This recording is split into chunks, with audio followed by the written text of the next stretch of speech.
Well, hello and welcome to Producer Dan. I'm Dan. Thanks for stopping by my channel today.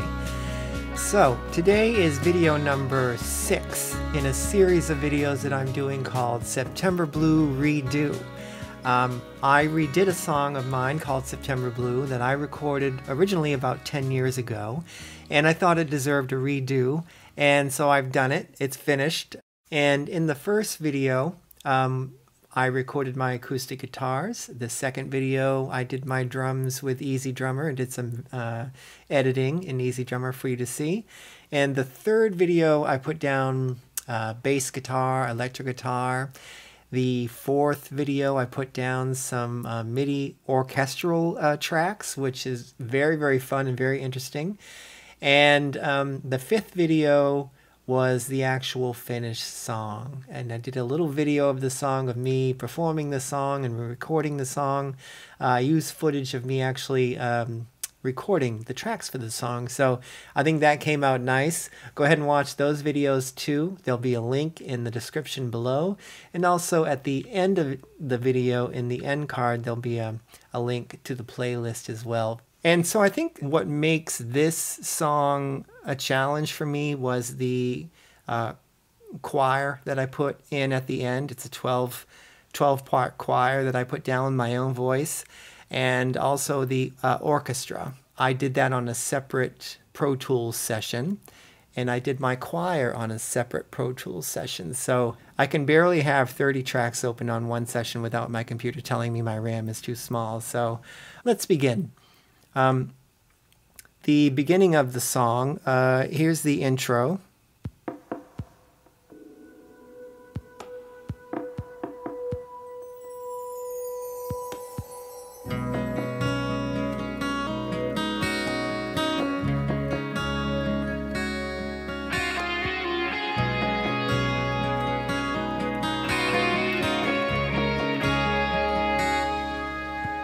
I'm searching low. Okay, and here's an example of that. Some of the sounds I use this pad sound and also a wind sound, this swell, and also this twinkle. I'll play those for you kind of separately. And you can see I do pan them from left to right.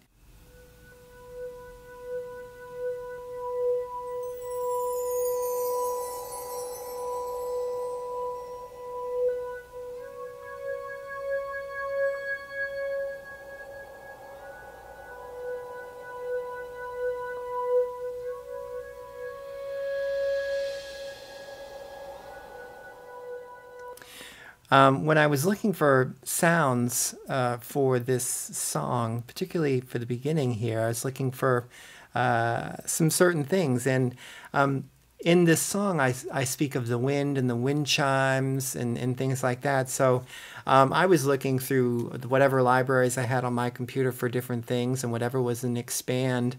And I really wanted some cymbal swells. And I was watching Joe Gilder's video on, I can't remember what it was, but he was giving away cymbal swells, free downloads for cymbal swells, and I thought, that's excellent, I'll give those a shot. So that's what that is. If you've happened upon my little channel here, you probably already know about Joe Gilder, but he's one of the best in the home studio production world on YouTube, so check him out. And also, this tinkle sound, that was part of the download as well, and that fit in perfectly too. It makes a nice kind of wind chime sound, which fits perfectly here, and so I'm glad I was able to find those sounds. And I do use the swells throughout the song, you'll hear. So I was happy to get my hands on those. Thank you very much. And let's see, so I'll play that first verse for you. Here we are. I'm searching low on my knees in the garden for life this morning. It reaches high for the sun's glance passing overhead, and I too feel its love in my heart when it finds me peeling through the trees in the forest behind me. I turn to it and lift my head delighted. Now all these sounds that I was looking for, the reason I was looking for them is because This particular song kind of gives a visual of being in the garden, being outside. I talk about a wind chime. I talk about the sun through the trees and things like that. So I try to create a visual there, particularly with some of the sounds. And I think this pad kind of, in my mind, gives me the sound of the sun in a blue sky.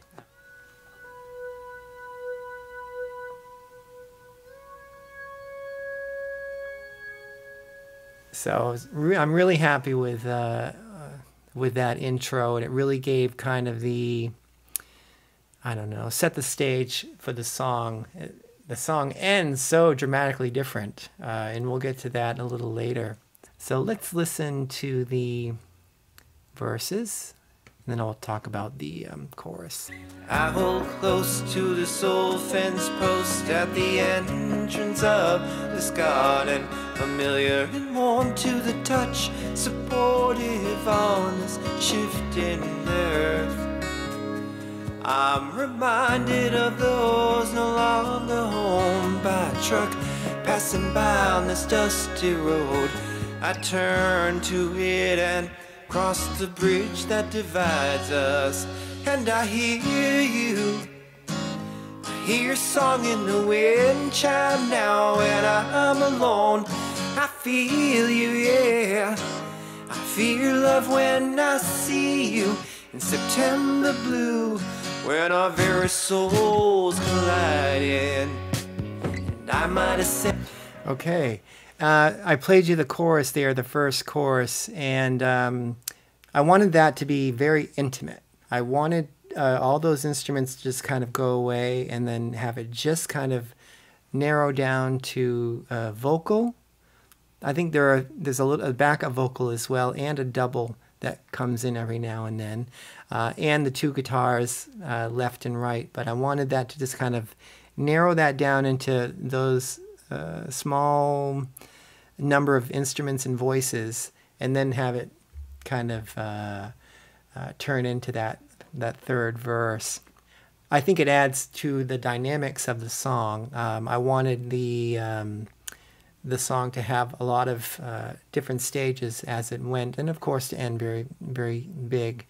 I have 3 different drum kits set up. The first one is for the intro.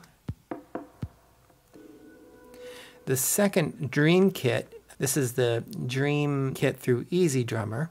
That's kind of a very mellow, kind of Fleetwood Mac sound that I was very pleased with for this part of the song. And then I changed drum kits at the end. But here's what that drum kit sounds like for verse 3 and verse 4. and I might ascend in the next strong wind above limited bonds of humanity, to join you amidst the blue of September's canopy, above the final waltz that the trees do, like us at September. Ooh, I held close to you, was too late to say goodbye. Okay, so very, very pleased with that. So also I've added an electric guitar, a pluck guitar here that's mimicking what this acoustic guitar is doing. So I've separated them 9 o'clock and 3 o'clock, and here's what they sound like. Kind of, they're doing the same thing, but they're really acting as kind of doubling to each other.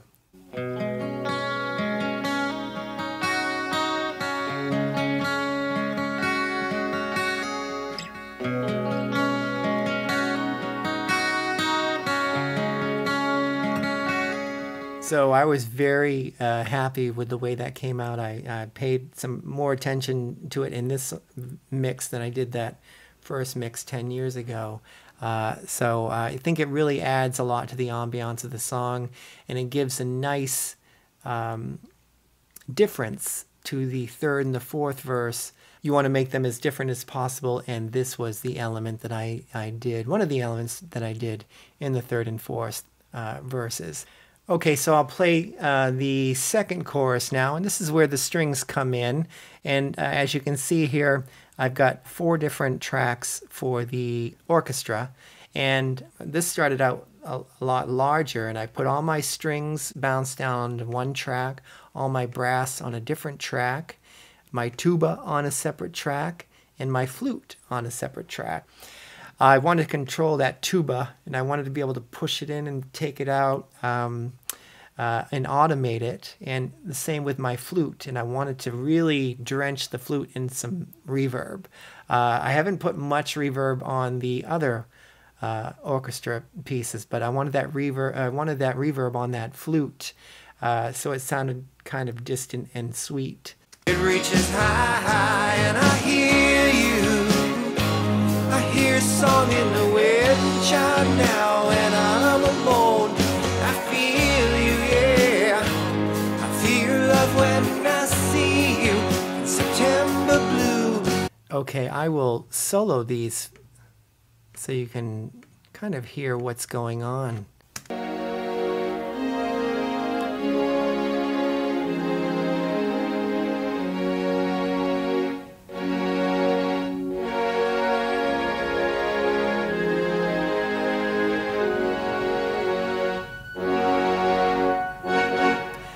Okay, so now I'll play the bridge of the song. Again, I have kind of backed everything out just down to a few guitars and the vocal, and then it goes into a nice lead solo with this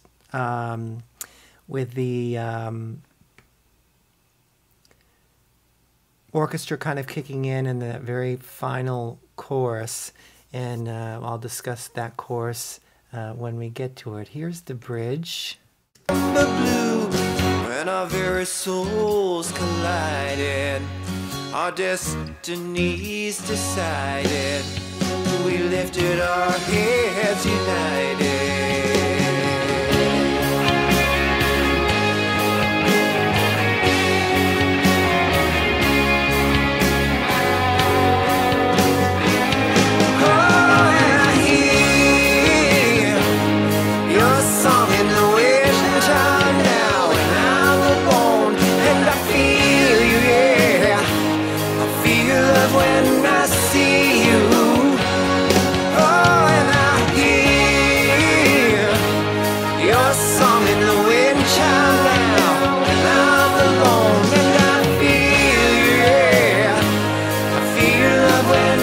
So here we are, we're at the big part of the song. I've played you that chorus. And then going into the outro, we've got the choir coming in. I want to talk about the choir and how it's EQ'd. Here's the outro now. I'll just solo all the vocals. I hear songs, yeah, I see you in September blue, September blue. I feel love, yeah, I see you in September blue, September blue. I hear songs, yeah, I see you in September blue, September blue. So you hear that choir is all high end. It's up there because it has to be. It has to sit on top of everything else. I rolled off all kinds. That's the EQ. This is what you're seeing. And here's what it sounds like without the EQ. I'll bypass it. You can hear all that low end and the proximity with me at the microphone. When I'm doing my head voice, I want to get as close as I can to the mic so it picks it up because it's not all that loud. But in doing that, you're going to add a lot of low frequencies in. So here's what it sounds like without the EQ. I hear a song in the wind child now, and I'm alone, and I feel it. I feel love when I see you. Now, that doesn't sound bad by itself, but when you put it in context with everything else that's going on, without the EQ, here's how muddy it sounds. Listen. Yeah, I see you, September blue, September blue. Yeah, I don't know if you can hear that, but it's masking a lot of stuff and it's down in this low end where it doesn't need to be. Here's with the EQ. Yeah, I see you. September blue. Without. September blue. Yeah, I see you. September blue. September blue. With. Yeah, I see you. September blue. September blue. So it really lives up there anyway, and that's where it needs to be. It doesn't need to be this big boomy sound. It needs to be shimmery and, well, not shimmery, because I purposely maybe backed off a little bit of the shimmer here. Not much, but a little bit, because I wanted that choir to not sound up front. I still wanted my main vocals to be up front. I wanted the choir just to be, standing in back of the vocals. So you do something like this that assists, take off those sharp, crisp edges, and it recedes back. And so it's fun to do your right and left panning, but it's also wonderful when you can do front to back as well through reverb and EQ. And this is a perfect example of that. And this is a really great example of when you have so many tracks, like that's 12 tracks of voices just here, bounce down to this stereo track. This is my orchestra, and that was maybe 12 to 15 tracks as well. That's when it's very important for everyone to have their own space in the mix. And you have to sacrifice some things. You have to, like in this example, you have to take off a lot. I took off some harshness here at 1K. I had to back that out because there's a lot of 1K in guitars and electric guitars and vocals. So in the Pro Tools session for the orchestra, where I have all my orchestra tracks, I have done some very minimal EQ on that because I think these instruments naturally have their own spot in the orchestra. That's kind of why they're chosen. The flute has its own end of the spectrum, and the tuba's on the other, and then the strings and the brass. Everyone has their own space kind of naturally. So I didn't do a lot of EQ in that. I think we'll go to the orchestra section now, and I'll show you exactly what I did as far as mixing and bouncing those tracks down to the stereo track. All right, so here we are in the strings or the orchestra session that I did, and you can see I've color-coded everything here. I've got all my strings here, and I've got some panned left, some panned right, and some panned right down the center. And then I have my horn section. Here's the trumpets, the orchestra brass, and a French horn. Here's what the strings sound like all by themselves.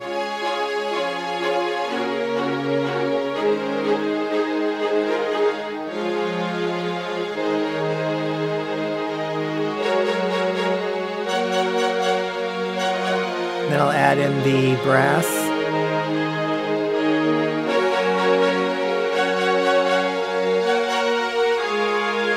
So the brass got their separate track, the strings got their separate track, and then the tuba, and then the flute.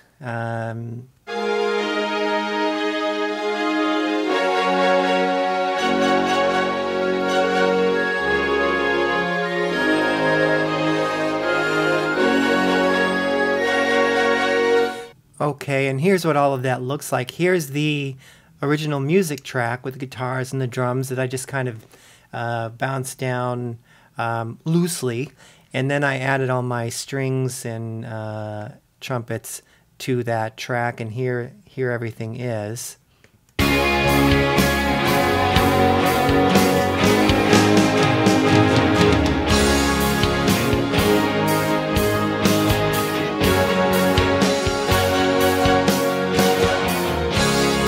So you can see why I did that. I needed all that space. This kind of just gave me the opportunity to just focus on the orchestra pieces and not worry about anything else.